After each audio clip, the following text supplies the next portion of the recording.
Hello guys, आशा करता हूँ कि आप लोग स्वस्थ और मस्त होंगे। मैं डॉक्टर अनिल कुमार। आज मैं फ्लूइड बैलेंस के बारे में बताने जा रहा हूँ। तो ये फ्लूइड बैलेंस क्या होता है? तो हमारे शरीर में, हमारे बॉडी में टोटल बॉडी वेट है, जैसे कि 100 केजी होगा। तो 100 केजी अगर हमारा बॉडी वेट होगा तो उसमें 60 केजी पानी होगा, फ्लूइड होगा।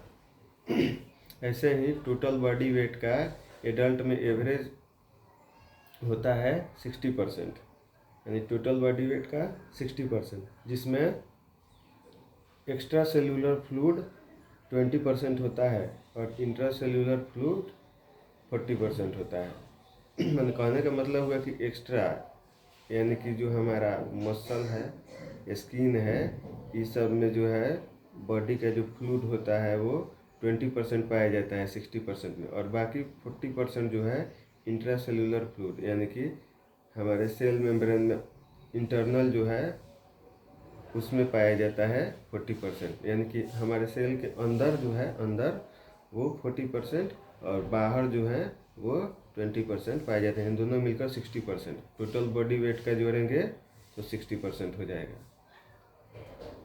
और डेली नॉर्मल वाटर बैलेंस जो होता है हमारे बॉडी में वो है 2500 ml, यानी 2.5 लीटर पानी। 2.5 लीटर पानी के बराबर, इसलिए हम बताते हैं कि 2.5 लीटर, कम से कम 2.5 लीटर पानी रोज़ पीना चाहिए, डेली पीना चाहिए। तो देखिए, हम लोग सबसे पहले जानेंगे कि लेते हैं हम अपने शरीर के अंदर तो कैसे पानी लेते हैं हम अपने शरीर के अंदर। जैसे वाटर फ्रॉम बिवरेज। बिवरेज यानी कि कोई भी खाने पीने का सामान है जिसमें लिक्विड डाइट है, पीने वाला जो चीज़ है, जो लिक्विड चीज़ है, उसमें हम लोग 1200 ml लेते हैं। और 1200 ml, उसके बाद सॉलिड हो गया, तो सॉलिड को हम 1000 ml लेते हैं। सॉलिड जो भी खाना खाते हैं, जैसे जो भी खाना बनता है या सॉलिड कोई भी चीज़ लेते हैं हम, तो उसमें क्या होता है 1000 ml उसमें हम लोग को क्या होता है, वाटर मिल जाता है। बाकी ऑक्सीडेशन से मिल जाता है। जैसे हम लोग सांस लेते हैं तो सांस के थ्रू, हम जो सांस लेते हैं उसके थ्रू क्या होता है, कुछ वाटर हमारे शरीर में चला आता है फेफड़े के थ्रू। फिर ये टोटल हम जोड़ेंगे जब 1200, 1000 और 300, तो टोटल मिलकर क्या हो जाता है 1200 और 1000 2200, और ये 300 2500। टोटल क्या हो गया 2500 हम इंटेक करते हैं, यानी कि हमारे शरीर में जो है पानी की मात्रा कितनी हो गई 2500 ml हो गई। 2500 ml बने 2.5 लीटर। इसके बाद आउटपुट होता है। आउटपुट यानी कि बाहर निकलता है हमारे शरीर से। तो हमारे शरीर से बाहर निकलता है उतना ही 250 लीटर, 2.5 लीटर यानी 250 ml। जैसे यूरिन करते हैं हम, तो यूरिन करते हैं, पेशाब जाते हैं, तो पेशाब के थ्रू 1.5 लीटर पानी रोज़ हमको निकल जाना है। रोज़ 1.5 लीटर पानी निकल जाता है पेशाब करते हैं तो।